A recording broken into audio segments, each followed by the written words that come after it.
You know, James, I've often said, off air.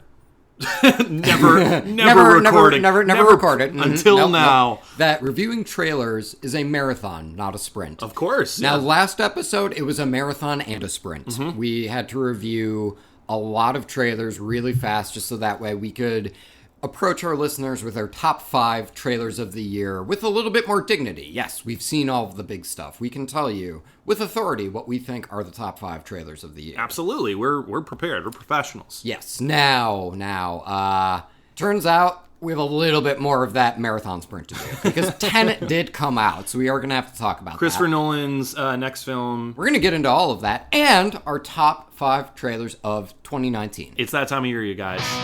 You can't haul your stuff without a trailer hitch. Trailer hitch.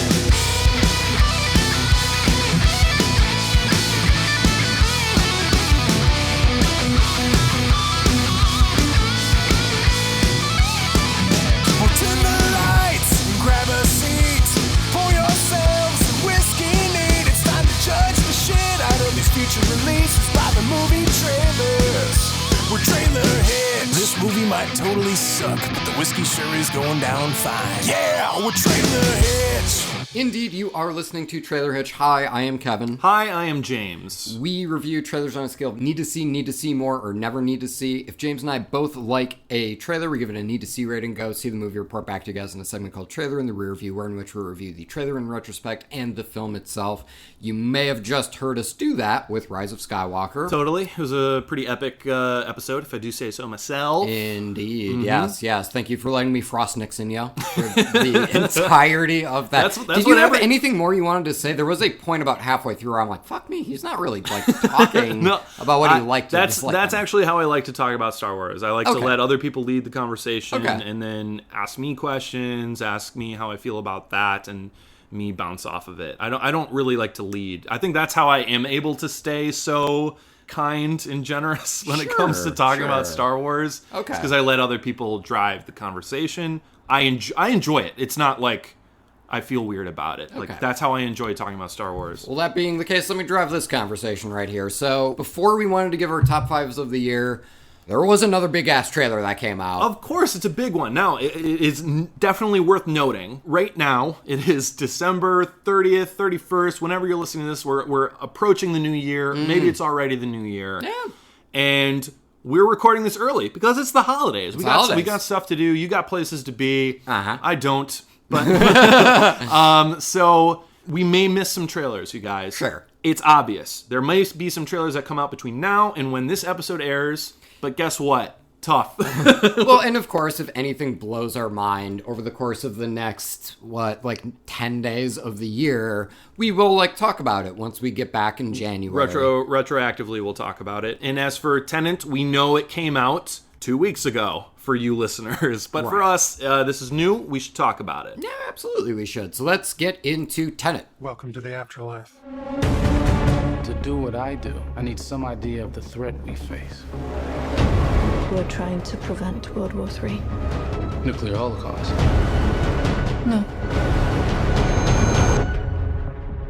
Something worse. What'll happen here? Hasn't happened yet. Before we go out to the holidays, like a landlord, we have to deal with one last unruly tenant. Let's do it. This is Tenet. This is starring John David Washington, Robert Pattinson, Kenneth Branagh, Aaron Taylor Johnson, Elizabeth Debicki, Himesh Patel. Our random shout-out is going to go to Ronald Palin, who was the art gallery employee. You're going to say Robert Pattinson. Don't give it to him. He's got enough. He has enough. Yeah. He's in Oscar contention for The Lighthouse. So this is Tenet.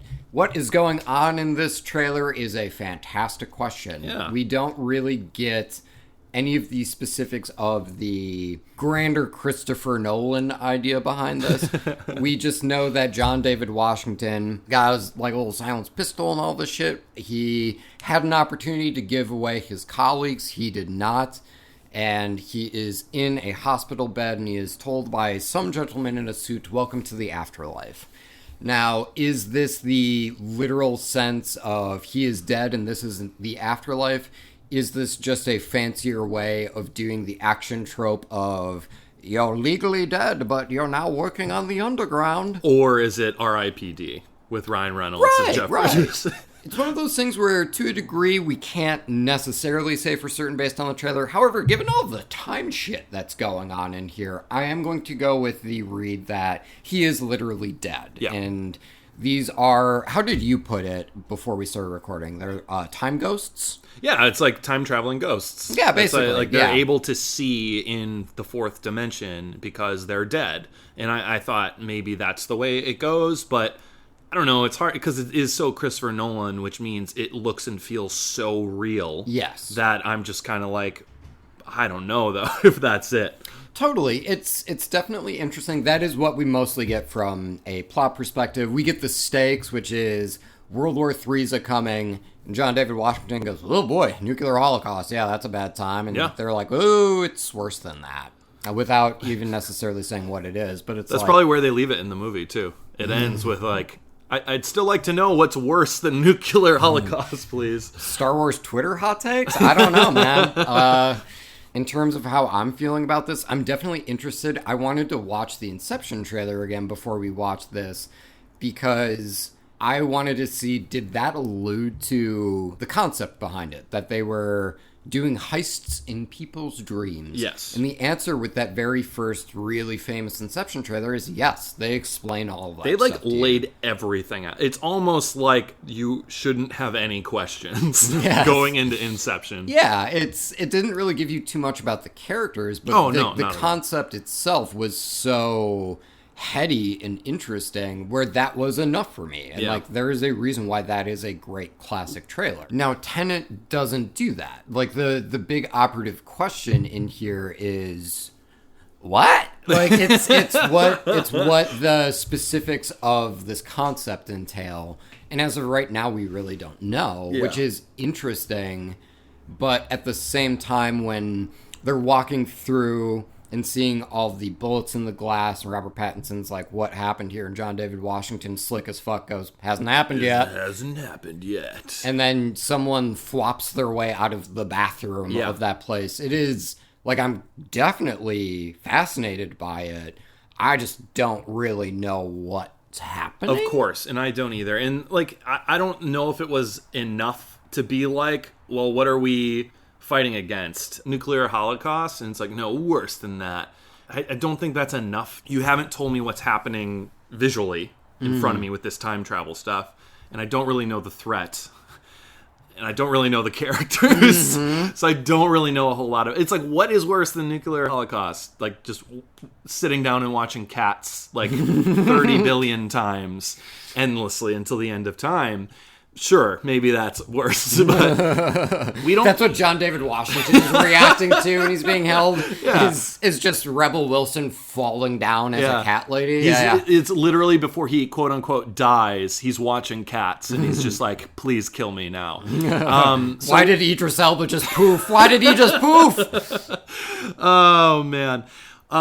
We don't really know what's happening in this trailer on any level. Right. We know visually it looks good. Of course. Was there really going to be any question of that, though, with it being a Christopher Nolan movie? Absolutely, man. It's like selling your movie on Natalie Portman is really good in this. I was going to say. We know. Kevin likes going back to the Natalie Portman thing. It's more notable when she's bad in something, because it's so rare. Of course, visually it looks great. And Nolan has enough talent and money where I would have to assume what he is making looks great. And that's not really enough in of itself when it comes to the marketing. It's interesting. I don't know if they want to do what we've been talking about with like Star Wars 9 or specifically Avengers Endgame, where it's like, we want to keep this as vague as possible so you can go in cold and fresh. I guess he is to that level where people just go and see the next Christopher Nolan film. Dunkirk's like an art house war movie. The fact that people saw it was in insane. Of itself is crazy. Still haven't seen it, if I'm being honest. I know I really want to still. I just definitely worth at least one. No one talks about it anymore. So it's not really like on my mind. Yeah. So yeah. Now every that once it in a is, while I reference it when the guy on the beach. It's in the trailer when the guy on the beach just gets up and walks into the water. I have made that joke a few times where I'm like, I just feel like Dunkirking right now. And I'm so done, Kirk. hey. Don't cheer that. So yeah, we don't really have much to go off of for this, and I wish there was more because visually, it looks great. Mm-hmm. The fact that we got to see it in front of Rise of Skywalker in a movie theater, that was awesome. Sure. Like, well, you saw it online first. I did. My first viewing of it was in a movie theater with like the Dolby Atmos sound and everything. So it was super engaging. But the fact that is the first time I saw it, and I still was like, I should probably have more though than this, is a testament to, I think this isn't the strongest trailer. Yeah, it's one of those things where if you want us to go in relatively cold, that's great.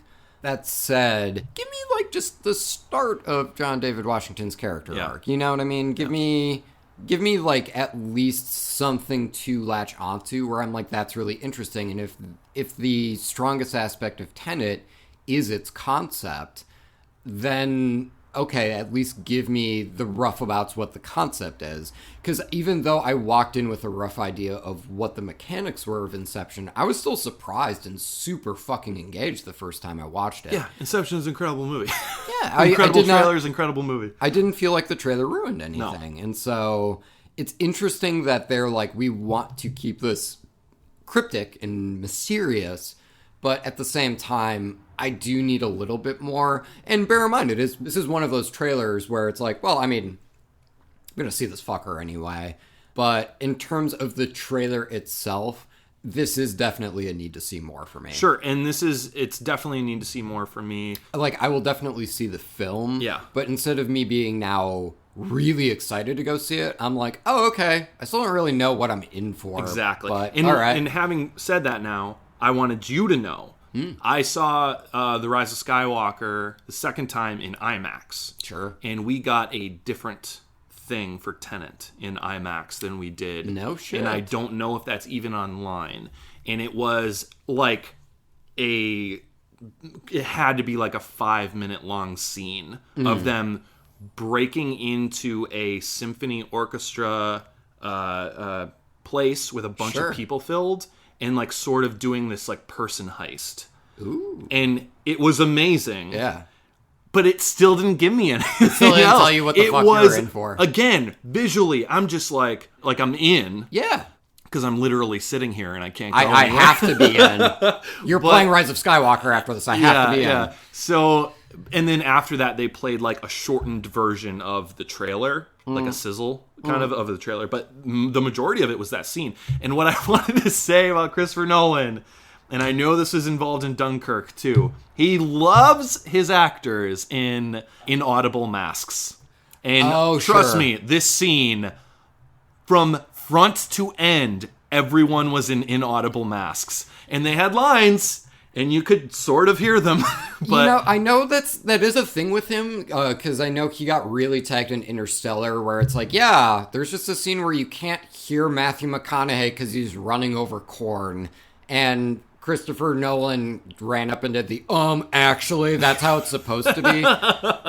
And, like, Christopher, buddy, I love Memento, think it's amazing, I really like Christopher Nolan's films.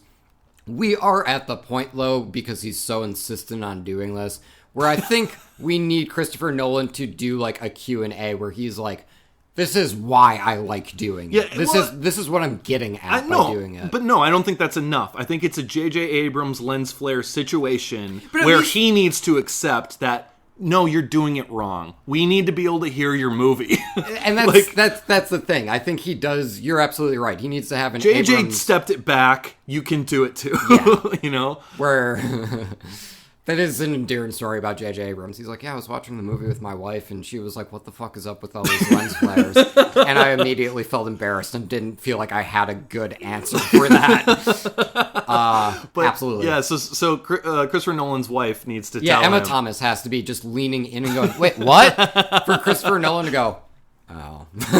Maybe I'm fucking this up. Babe, I can't hear it. Real nice, though. Real nice. Not aggressive. Just maybe reassess it. Okay. I think, babe, I can't hear it is the best possible way it can be said.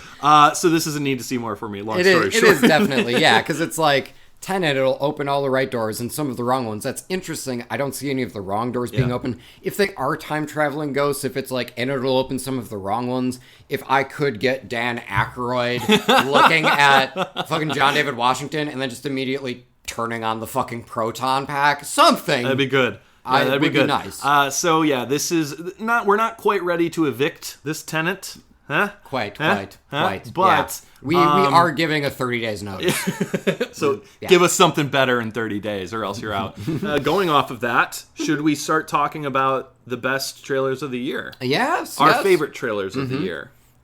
Huge surprise, Tenet didn't make my list. Tenet didn't make my list either. But we have compiled our lists, we checked them twice, and we are here to give you our top 5 trailers of the year. All right, James, kick us off on Listapalooza. What is your 5th favorite trailer of the year? All right, guys, here we go. James's number 5 favorite trailer of the year. Here is. Sorry, I won't do that. I know. I remember, like, you do the echo effect every year, and I'm like, I get really there excited has to be about a bit about it, but no, there's no okay. bit. It's just echo effect. There's no substance to it. We can do post. We can just throw an actual echo effect in. It's just so lazy. So my 5th favorite trailer of the year belongs to Rocket Man. People don't pay to see Rich Light. They pay to see Elton John. Sorry. I know.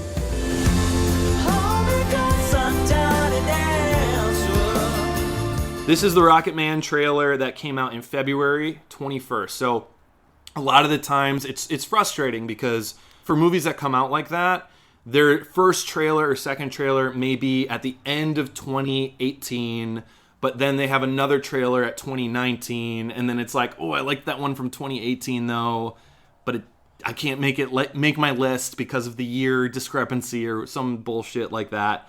This one actually landed on the right side of the calendar year, and this was my favorite one. So there was a Rocket Man trailer in 2018.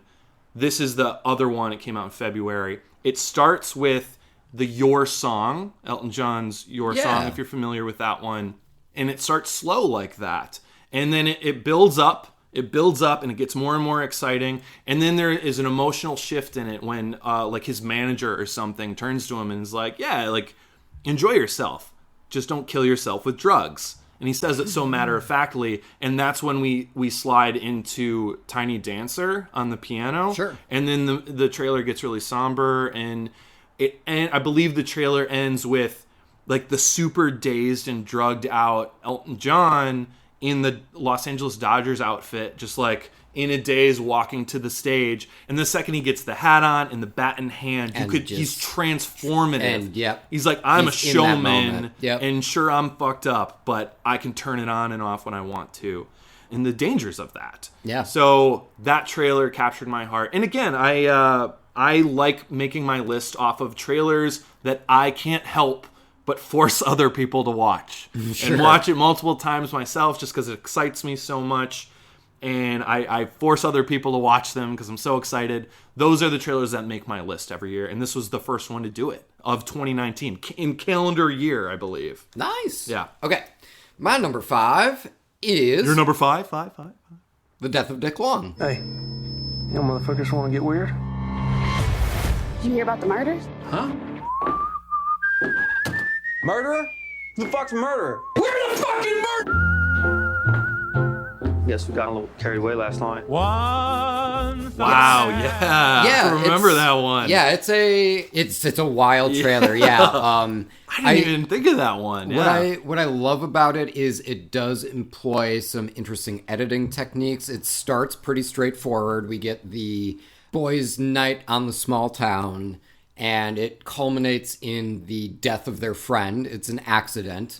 And we have like the two guys realizing, oh, our friend who we dropped off in front of the emergency room, no, he's actually dead. Yeah, he didn't. They weren't able to save him. He died. No. And now it's being treated as a murder. And now these two realize, oh fuck, this looks awful for us. And there's this really great moment. It's the first employ of like this editing technique. But when there's like a friend who's like, oh, well, Dick's dead and they're looking for murderers. Well, who are the murderers? And then the guy whips around and screams, "We're the fucking murderer!" And then it cuts off.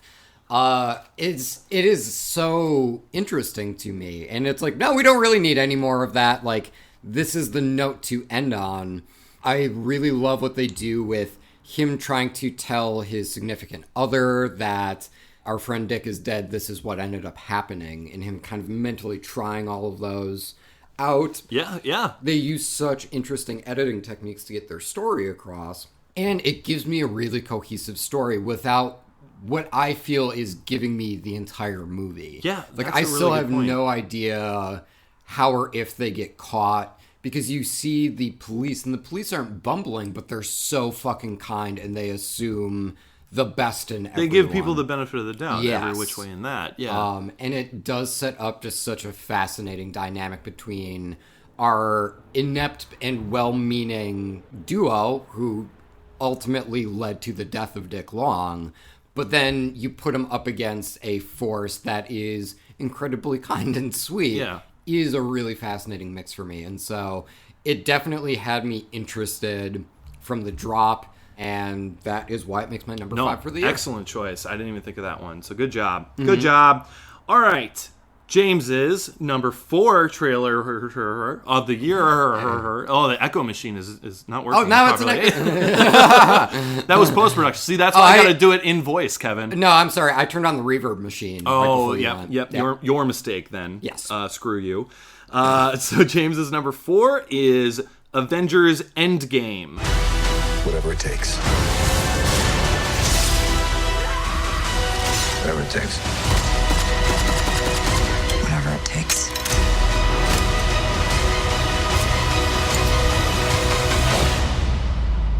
Whatever it takes.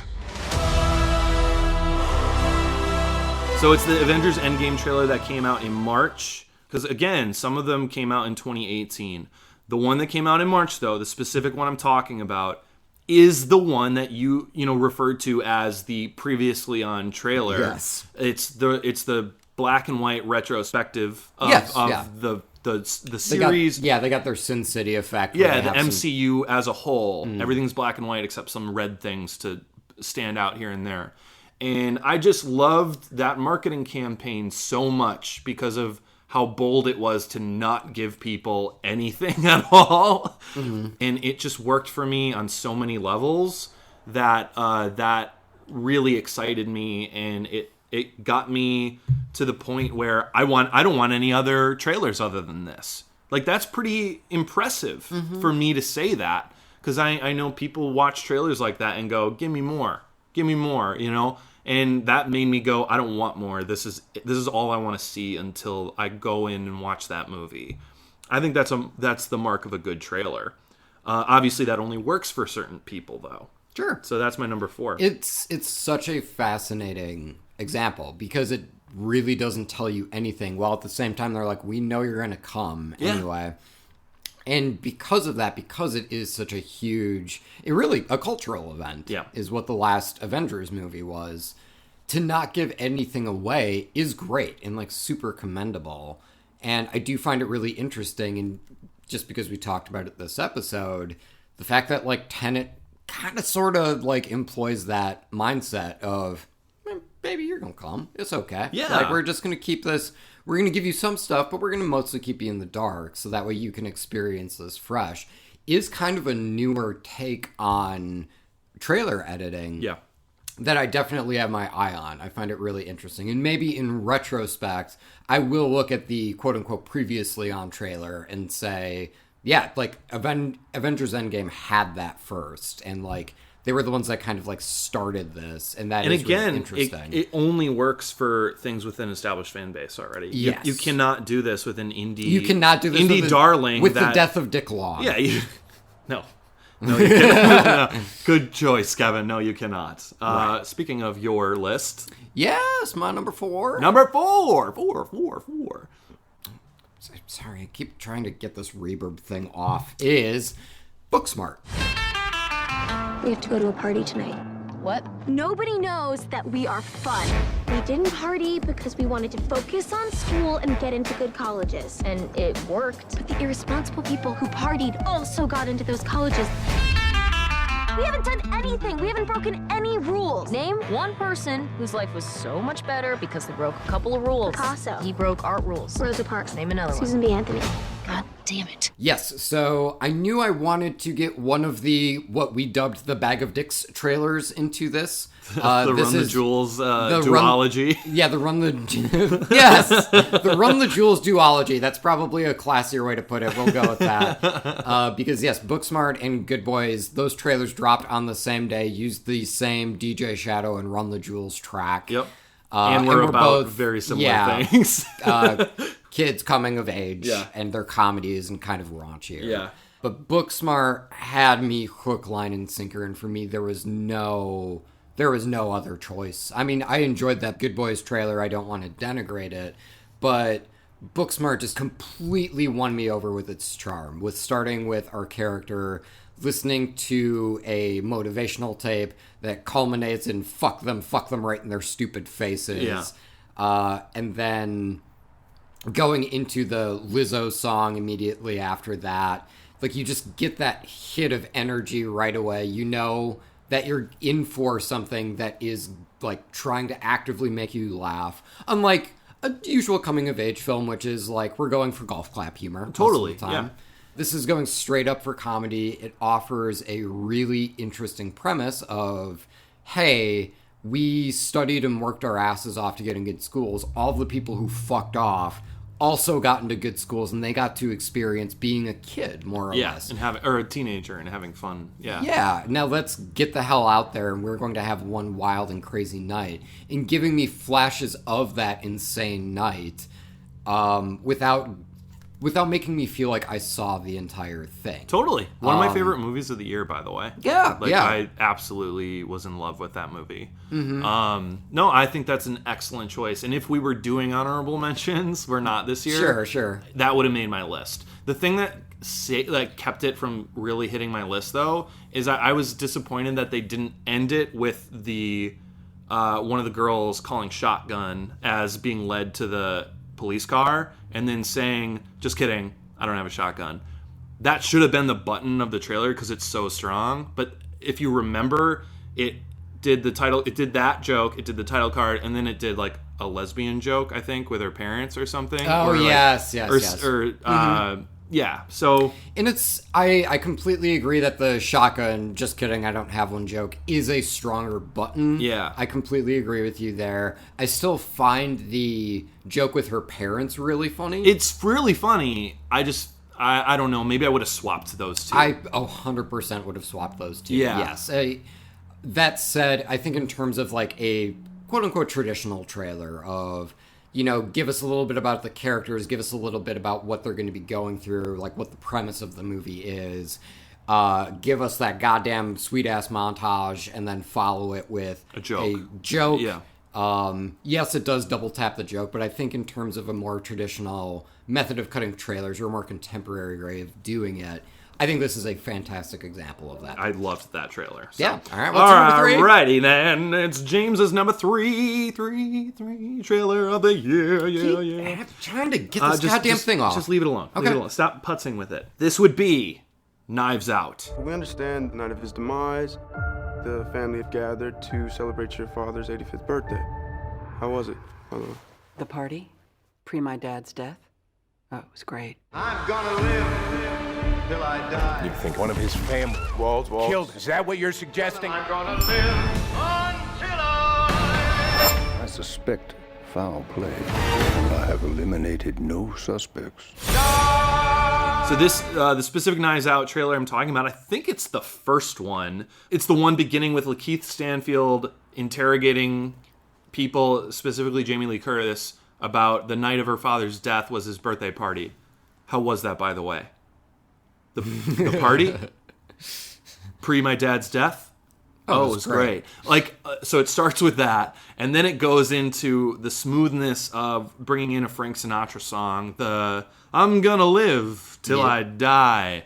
And it builds and builds and builds with that, like, just sexy old song and amazingly cut to it. So, and then it builds all the way, and then, like, the music sort of dies out, and it ends with, like, a ring out of Daniel Craig being like, I have suspicions of everyone, but I have eliminated no suspects. Which includes the kid. Yeah. Yeah, it's a great tag. So that trailer just really got me. It got me so excited for that movie. And I showed it to a lot of people and was like, this is amazing. What's interesting about that trailer in retrospect is you really don't get the nurse at all in them. Like, you get little flashes here and there. But she's not set up as, like, a player, like, on the board, like, if this were a board game, in the trailers. Yeah. She's just more like, was a person who was there. Which is really interesting, and I think that is a good way to circumvent the problem, because if you're doing a mystery, and not to get into spoilers, but especially with how Knives Out is set up, I think if you had told me, you'd shown me shit with her character around, like, the 45-minute mark, I would have walked in with a really firm idea of what I was in for in terms of the mystery. And by not giving that to me in the trailer and just letting it thrive on this insanely interesting cast of characters was absolutely the right way to go. I totally agree, which is why it was my number 3, Kevin. That's great, man. All right, my number 3 is The Lighthouse. Keeping secrets, are you? No, sir. Why, just spill your beans. How long have we been on this rock? Yeah, so from the drop, this starts with Robert Pattinson and Willem Dafoe in classic period attire, black and white frame, 4:3 aspect ratio, glaring at you from a pier.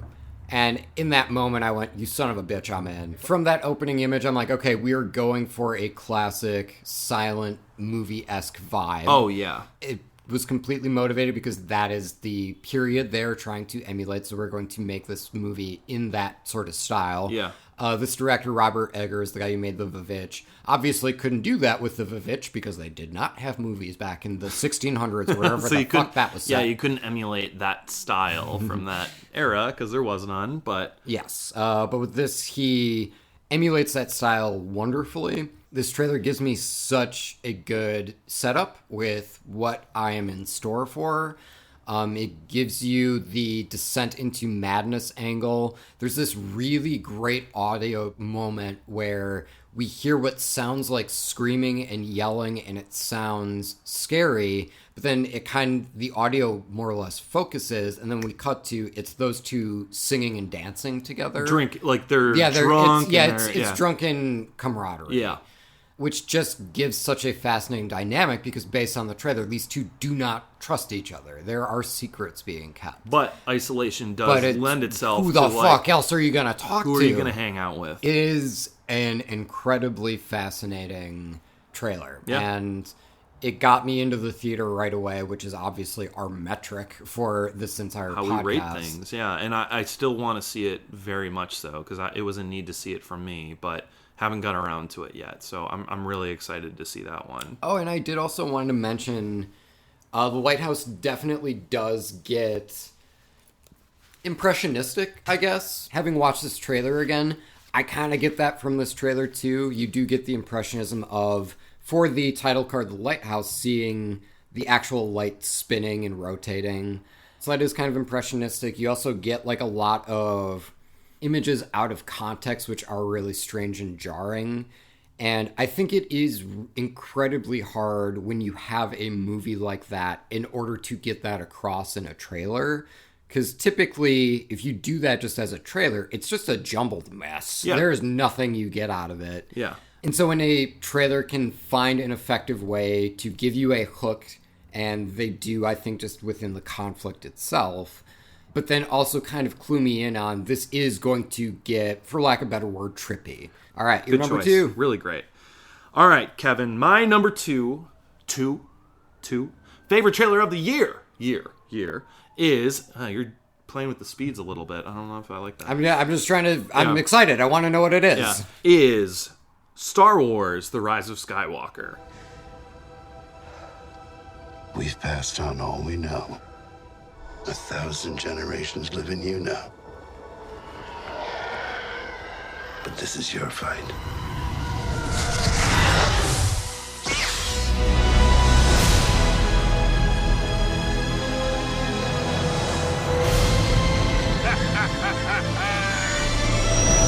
We'll always be with you. No one's ever really gone.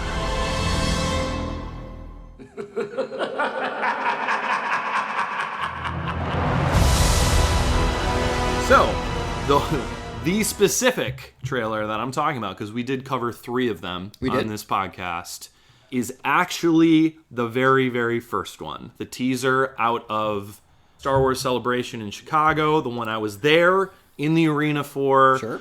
And yes, a lot of bias plays into this one because of where I was, the energy of the fucking stadium I was in. As we said, when Star Wars does it, it's not illegal. It's okay. That's right. So, is one of the later trailers better? Probably, almost definitely. But my impression from that experience, I think, will probably stay with me forever. The fact that the Emperor Palpatine reveal, that was the reveal, and I was freaking out. The title reveal is in that moment. We get that whole uninterrupted moment of Rey doing the backflip over the TIE fighter, and then a lot of great imagery that's just montagey, and the music swells. The music is key in all of those trailers. So it's no different in that one, how important it is in driving everything. But just the overall impact and how that trailer will stay with me for a very, very long time. It very much reminded me of the Force Awakens trailers, too. Cool. So that is my number 2, man. I'm in love with that trailer. Awesome, man. Yeah. All right, my number 2 is The Dead Don't Die. In this peaceful town, This is really awful. on these quiet streets, Oh, was it wild animals? something terrifying, Oh my. something horrifying Excuse me. is coming. I'm thinking zombies. What?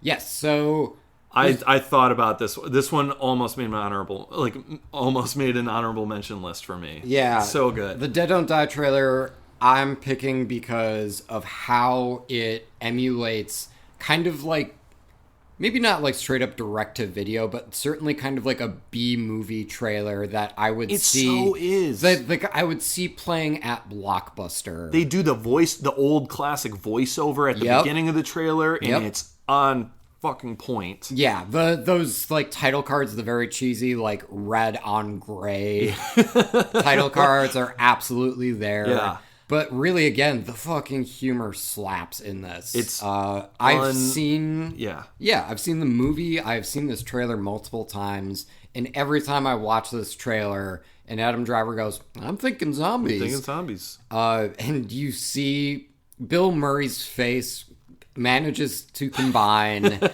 what are you gone about, and also I was legit asking you because I'm trying to figure this out. And it just culminates in what? And that the undead fucking kills me all the time. Ghouls. Yes. Adam Driver is one of the best performances of our lifetime, I think. Yeah, he can do it all, man. And having seen the movie, that's actually not the take they use in the film. Correct. You do not get Bill Murray's full reaction in the actual film.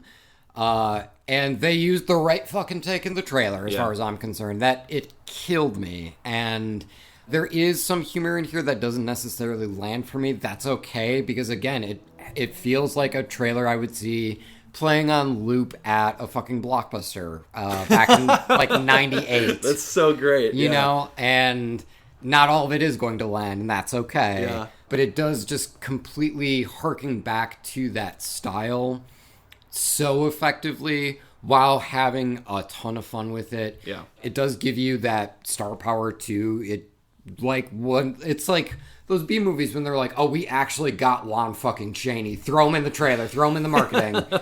It is. It's so effective. Yeah. And again, their opening night just based on that trailer. Yeah, so good. So now we're on to number ones, eh? It's number one time. Okay, so James is number one. We haven't crossed the streams at all this year. I am very much aware, and I kind of love it. I do too. I think last year it was like we had a lot. It was a lot of us going. Yeah, that's also my number 4. Yeah. So my number one. It never could have been anything else other than this. I was obsessed with this trailer from the second I saw it. I've watched it countless times, and I'm still obsessed with it. Cats. It's not Cats. It is John Wick Parabellum. John Wick, excommunicado in effect in 3, 2, 1. and away we go. To follow that star, no matter how hopeless. Obviously, the one I'm talking about is the John Wick is excommunicado in 3, 2, 1. To dream the impossible dream, to live the impossible blah. And then samurai swords coming out from people on crotch rockets. It just descends into absolute glee for me. Yes. Every fucking second, every frame, every visual, every audio cue is perfect in that trailer, and I'm obsessed with it. And it might be one of my favorite trailers of all time. And I still haven't been bothered to be able to go watch that movie yet, and I feel horrible about it because that trailer knocked my socks off. It slaps. Just like straight up, it slaps. It is so good. It builds, but it doesn't take itself too seriously, but you still get amped up for every second that you're engaged in it. Mm-hmm. Holy crap. I cannot say enough good things about that trailer. It won a lot of awards at the Golden Trailers, at the Clios. Clios. And so I think well-deserved. Amazing. So that's my number one trailer of the year. Beat out Star Wars for me. Believe it or not. Interesting. All right. My number one trailer of the year. Kevin's number one trailer of the year is the Star Wars Episode 9 final trailer. What? Long have I waited. And now you're coming together.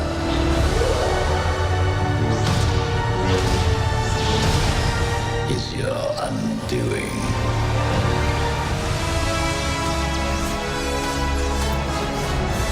Confronting fear is the destiny of a Jedi.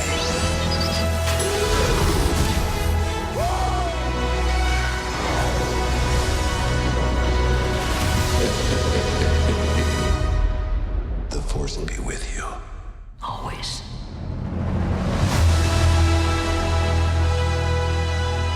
Yeah, when you said, there are other trailers that are probably better than this, I was like, yeah, I got mine at number one. Oh, you betcha. Yep.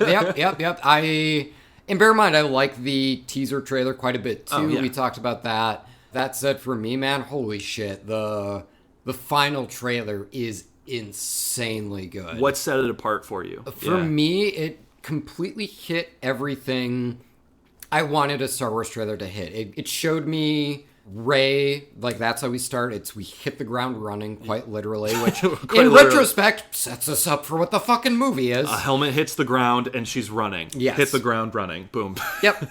Check. We see her jump. We then match cut to her landing in another location, which I think is masterfully done and also harkens back to when we first saw that character. Scavenging a Star Destroyer, absolutely. And then that music fucking built so immaculately. It's masterful. And it really is. We get all of our characters, we get them together, which was something that I was really looking forward to after the end of The Last Jedi. Yep. There's just such a palpable amount of excitement and hope from it because, all right, at this point we knew Emperor Palpatine was coming back. Yep. And seeing all of those faces again, to a degree, was nostalgic, but also like seeing them like fighting, you know what I mean? Like seeing them like, okay, we had to come back because otherwise like we have no shot. Yeah. It hits such a great crescendo in the score when we have Rey hugging Leia. Oh, Leia, yeah. Yeah, man. Like everything about like watching that trailer, I was like, okay, I want this movie now. Yeah. Like I am fucking ready for it. Can't wait. Let's do it. Yeah.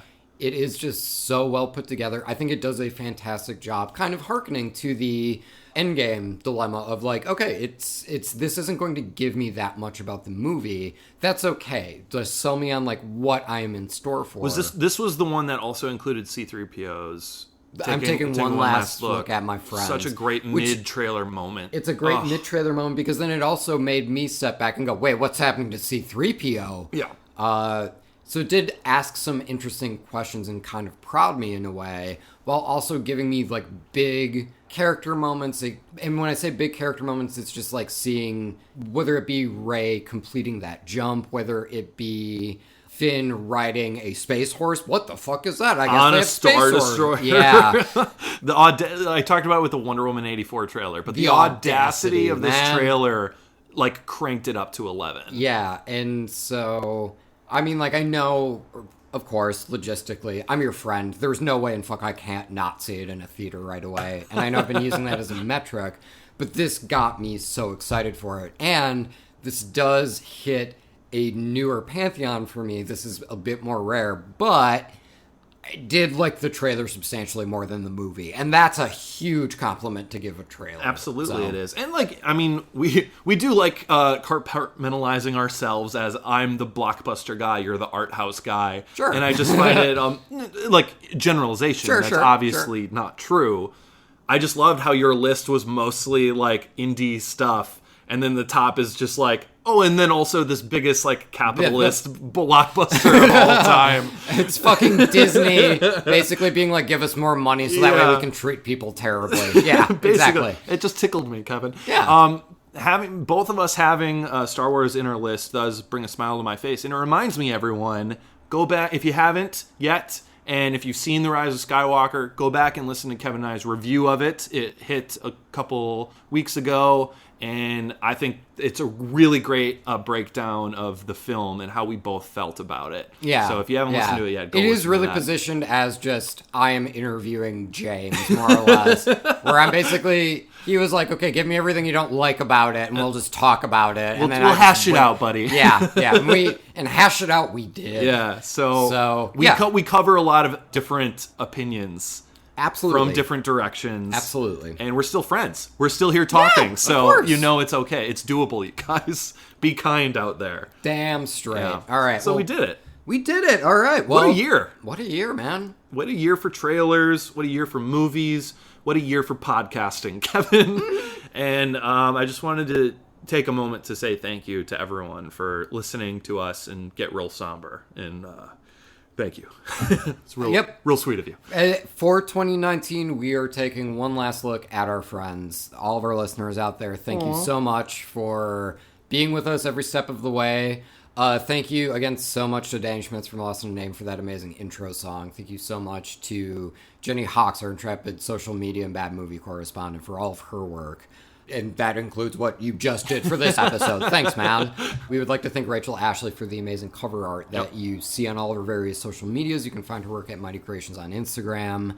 And I'd also like to thank you, James. Thank you. This has been another great year, and I'm super happy that we got to do this. Thanks, Kevin. I would also like to thank you, too. Because why would we do this if we didn't enjoy each other's company and talking about trailers? So thank you very much. I do have one more thing to say. Normally I don't, but I do this time. Hit us.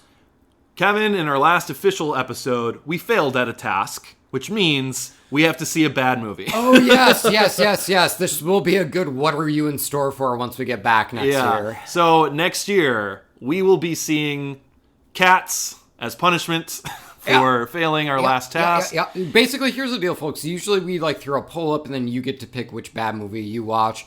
We took one good, solid look and realized, you know what? regardless of what we put up there, if Cats is on the list, we're seeing fucking Cats anyway. Yeah. And so we are going to go we're cutting the middleman. And we're seeing Cats. This will be the first time that we go to a movie theater to see the bad movie as punishment. That's true. Thank God for that AMC pass, man. We will be, in a way, paying to see this bad movie. Yep. And then Tom Hooper will get money from us. And then we will be coming back to talk to you guys about it, hopefully with our bad movie correspondent, Jenny Hawks, will join us along the way.